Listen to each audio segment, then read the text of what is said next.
Welcome students. We are talking about superconductivity.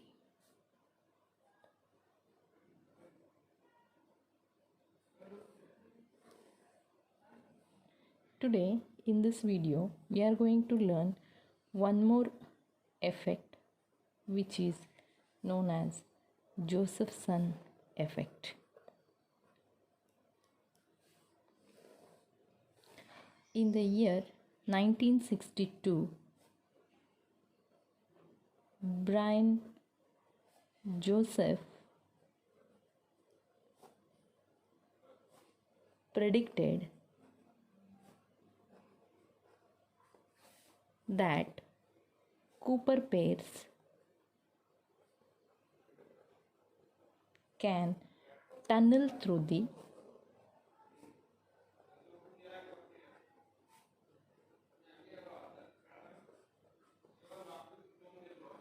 insulating layer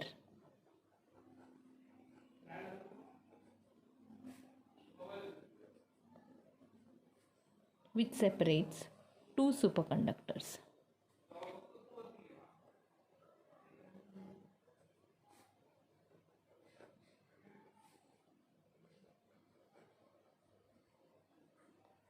Let us understand this effect more clearly by having the diagram. So, if we can draw the layer of two superconductors separated by a very thin insulating material. So, this intermediate part is a thin layer of insulating material, and these two from this side and this side are nothing but superconductors. This thin layer is very thin. It may be of order of 1 millimeter.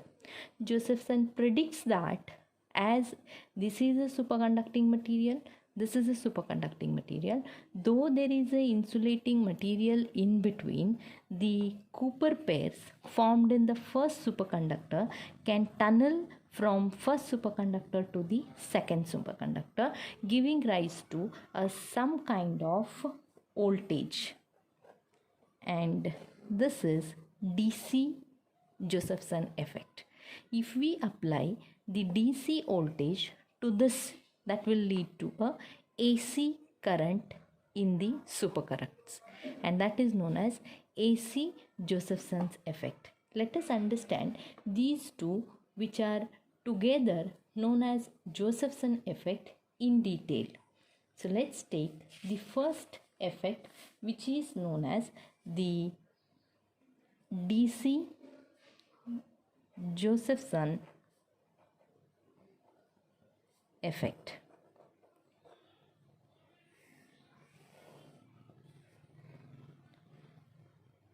Josephson junction is one which consists of two superconductors separated by a very thin layer of insulating material.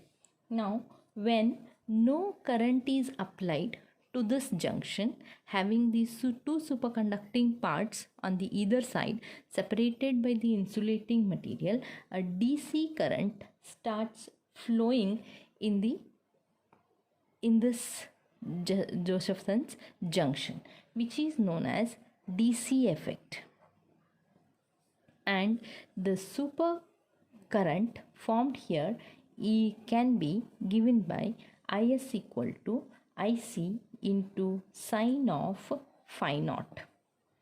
What we understand here is phi naught is phase difference between the wave functions of Cooper pairs from one superconducting material to the other superconducting material. When the Cooper pairs start tunneling from one superconducting material to the other superconducting material, through this junction there is change in the phase of the wave function, which can be given by this phi naught. We can say IC in this equation is critical current at 0 voltage, and IS is the supercurrent that flows in this junction by DC Josephson's effect. Coming to the next one, that is AC Josephson effect.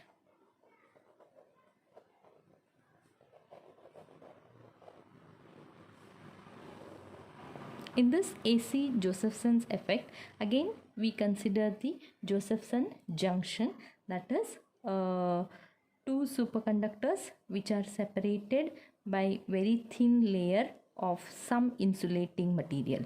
As we know, generally the insulating material will not allow any current to flow, but by quantum mechanics, by the tunneling effect of the wave functions, we understand that if we have two superconductors here, if it is separated by very thin layer, the Cooper pairs formed at one side of the superconductor can tunnel through this insulating material to the other side of superconducting material. So that is nothing but your DC Josephson's effect. Now, when voltage is applied or DC voltage is applied to this system, a AC current flows in this.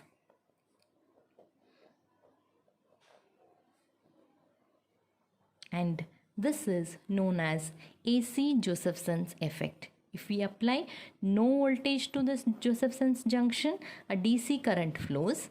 If we apply the DC current to this, an AC current flows in this. So when we apply the potential difference or voltage to this, the first phase difference which is caused in DC Josephson's effect will be further added with new phase difference, which can be given by I is equals to IC into sine of phi naught plus delta phi,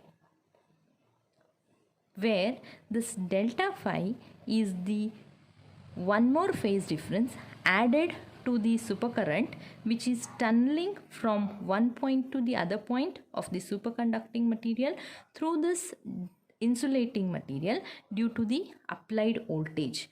This delta phi is given by 2 pi into T into 2 into V divided by H. This is known as equation number 1. This is known as equation number 2. This equation is given by quantum mechanical calculations. So we can write I is equals to IC into sine of into the bracket. Let us substitute this delta phi value phi naught plus 2 pi into T into bracket 2 into EV divided by H, bracket complete. This is the current, that is AC current flowing through the Josephson's junction, where the frequency nu of this AC current is given by 2 into E divided by H, which is the frequency of the AC flowing here. This is our equation number 3. This is equation number 3 and this is equation number 4.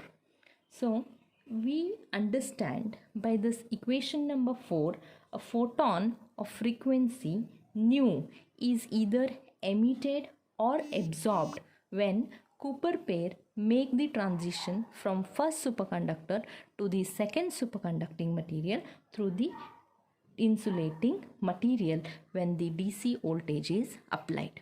So this is about Josephson's effect, where we understand that Cooper pairs can tunnel through the insulating material of very small thickness by quantum mechanics tunneling effect.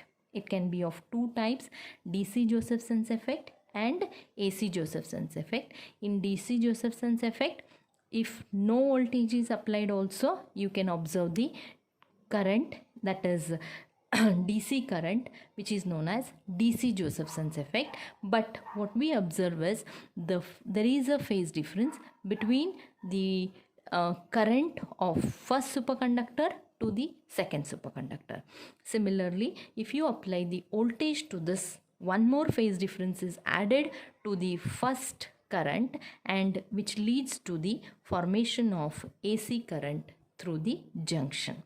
So the frequency of this AC is given by 2 eV divided by H, where E is the charge of the electron, V is applied voltage, and H is the Planck's constant.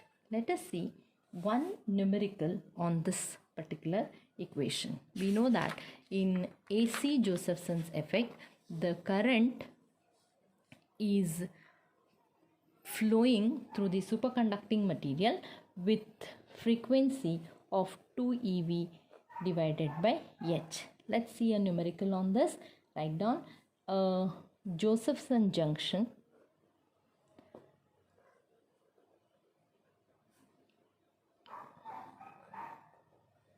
with voltage difference of 650 microvolt radiates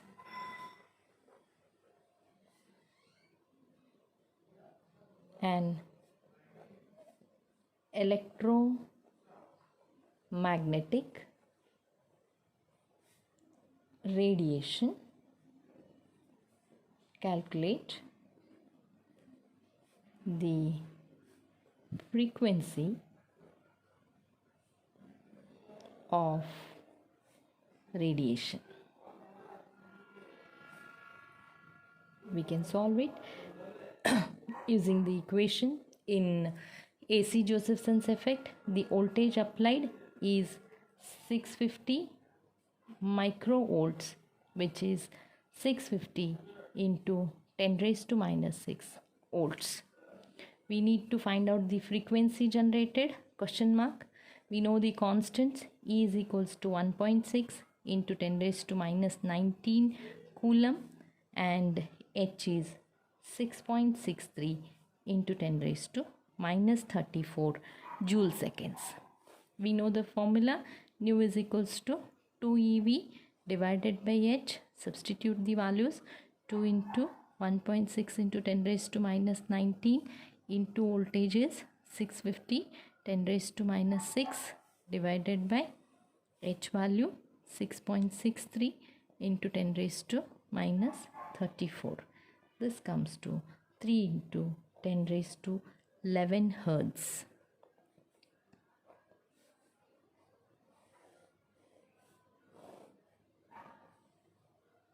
Thank you.